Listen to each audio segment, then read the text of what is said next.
It, you know, it's not like all jerky and stuff.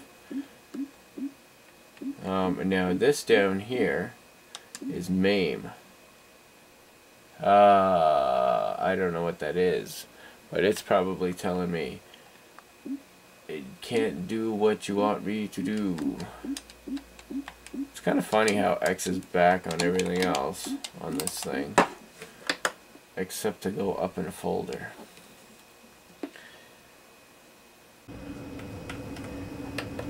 So I've got time to, bit of time to get used to the Vbox 2, and after trying pretty much everything out, I can say this: it plays back movie files just about as good,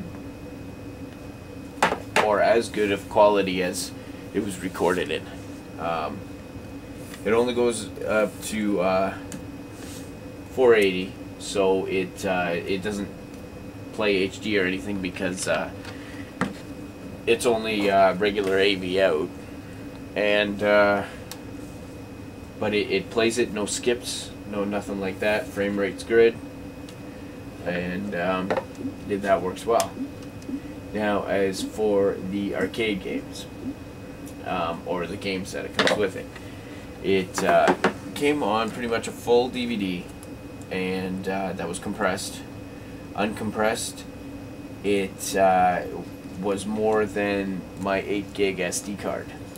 So there is a lot of stuff where if you are only going to want the Japanese versions or the US versions or the European versions of games, then you could go through and, you know, take out the Japanese ones, because they're both the same game, just one's Japanese region. And most of the time, besides translation, there's very little difference. So just kind of stick with the ones you want, and then you'd be able to get everything on there. Now as for CPS1 games, spot on. CPS2, there's a little bit of a lag. Well, it not really lag. It's it just runs slower. The emulation is slower. It's playable, but the biggest difference you'll notice is the audio. Especially with songs and stuff like that, all the music is like a little bit choppy. That's probably the best way to describe it, is choppy. And just everything's just a little bit slower than it used to be, or it usually should be. Now Gameboy Advance runs perfect, no problem. NeoGeo, it's every game that I've played is completely unplayable. Now it might be, but I highly doubt it, might be because the SD card is pretty full. But I highly doubt it. So we're just gonna load this up, and we're gonna see what I'm talking about here.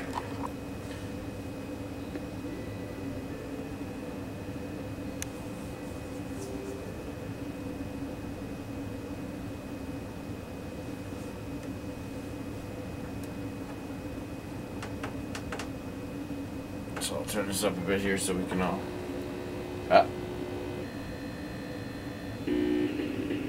Now, it does this all the time, and it's the same amount of time every time. Watch, listen.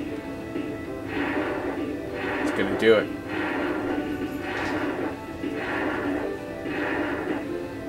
There.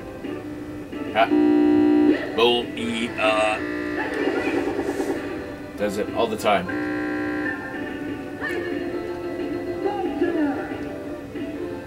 So, NeoGeo, completely unplayable. Which is too bad, because some of the best games are on here.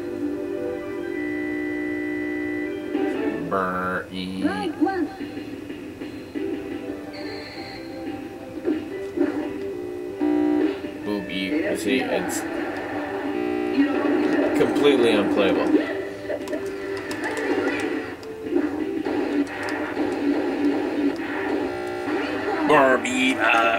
Okay, so that's enough of that.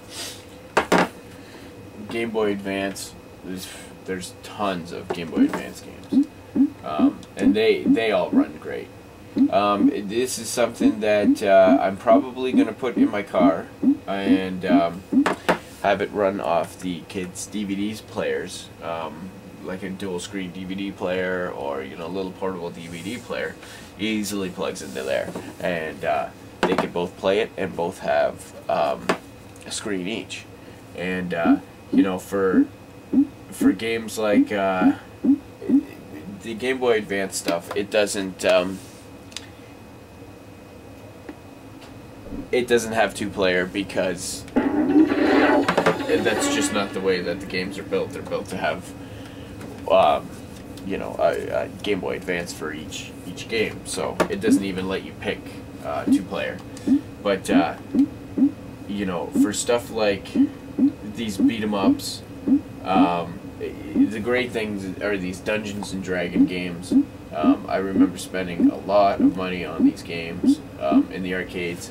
I found that earlier the Street Fighter was slow, but running it off the ROMs that came on the disc, they work a lot better. Now I may have gotten lucky and just picked the right one, but here, we'll try this out.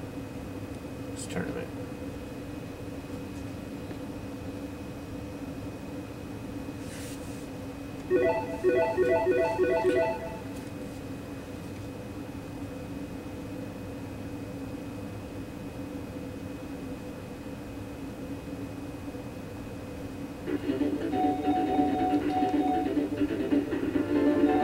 This, you've noticed, is pretty much bang on. It has a little bit. I think I hear something every. No, it's pretty good.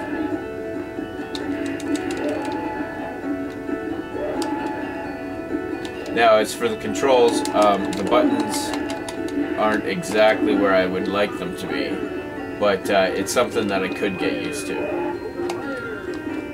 And they're, with them being arcade ROMs,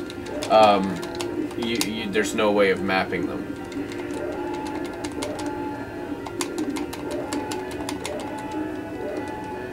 Anyway, so I'm gonna probably get my ass kicked here. No, I won. Anyway, all in all, I really like it. For the CPS1 and CPS2 games, great. Game Boy Advance games, awesome. NeoGeo, complete write-off. It doesn't work at all. I've tried to, maybe there's like firmware updates or something like that I've tried to look for. Can't find them. Biggest selling point, wireless controllers. They're great. I can put the machine one place, and all I have to do is turn it on. Now, the bad thing is you have to push the reset every time you want to go back, but that's not really that big of a deal. The SD card, it only goes up to 8 gig, which is quite a bit, and after I get the NeoGeo stuff off of there, it's going to be everything that came with the disc. The controllers are very responsive. They do what you're doing right away. They take batteries, which is okay. I don't know the battery life in them. I would imagine they would be pretty good. There's no vibration in here, so you're not going to be running those motors, so it should be okay. Just kind of looking back here now. Yeah, it's got looks like it's got all the games that it says it does, so that's a bonus in itself. Another good thing is that it runs off of mini B USB, so you know, you can pretty much run it off of almost anything. That's pretty common now. It would be great in the car for the kids.